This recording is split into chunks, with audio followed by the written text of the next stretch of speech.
กระหึ่มไปทั้งโซเชียลมีเดียหากข้าศึกตามแนวชายแดนได้เห็นเมื่อเพจ Facebook กองพลทหารราบที่ 9 กองกำลังสุรศรี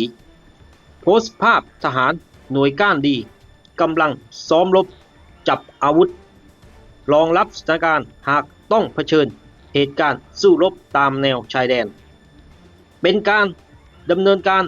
ซักซ้อมแผนรองรับสถานการณ์ตามฐานปฏิบัติการรวมทั้งฝึกซ้อมกำลังพลให้มีความพร้อม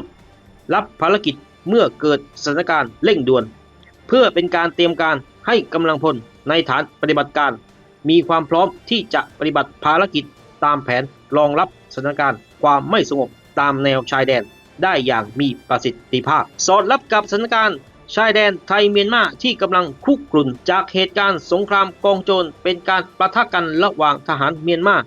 และกองกำลังกลุ่มต่อต้านที่ไม่ทราบฝ่ายว่าเป็นฝ่ายใดเมื่อวันที่ 23 เมษายนที่ผ่านมาเฉียดชายแดนไทยเพียงไม่กี่กิโลเมตรบริเวณช่องทางบ้องตี้อำเภอไซโยกจังหวัดกาญจนบุรีเช็คความเคลื่อนไหวล่าสุดข่าวกรองในพื้นที่ให้ข้อมูลเพิ่มเติมจากในพื้นที่ว่าการปะทะดังกล่าวลึกจากแนวชายแดนไทยเมียนมาเข้าไปประมาณ 2 กิโลเมตรโดยเหตุการณ์ดังกล่าวเกิดขึ้นเมื่อเวลา 15:50 นาทีกองกำลังกลุ่มต่อต้านที่ยังไม่แน่ชัดเป็นกะเหรี่ยงชนเผ่าใดได้ทำการโจมตีไปยังฐานปฏิบัติการทหารเมียนมา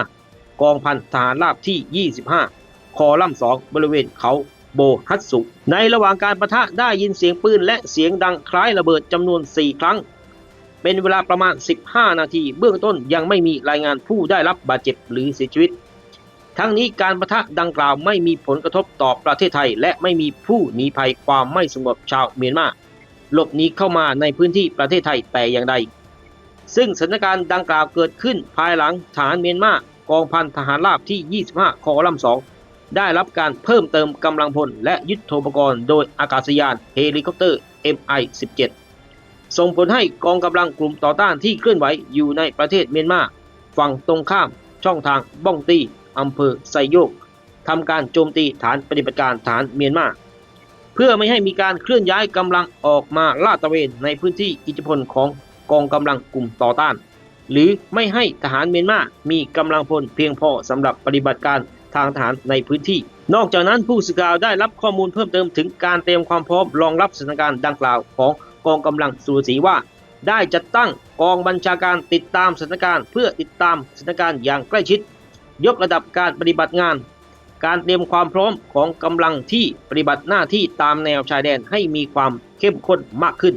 และเตรียมความพร้อมกำลังสำหรับปฏิบัติการในสถานการณ์ที่มีความรุนแรงมากขึ้นนอกจากนั้นแล้ว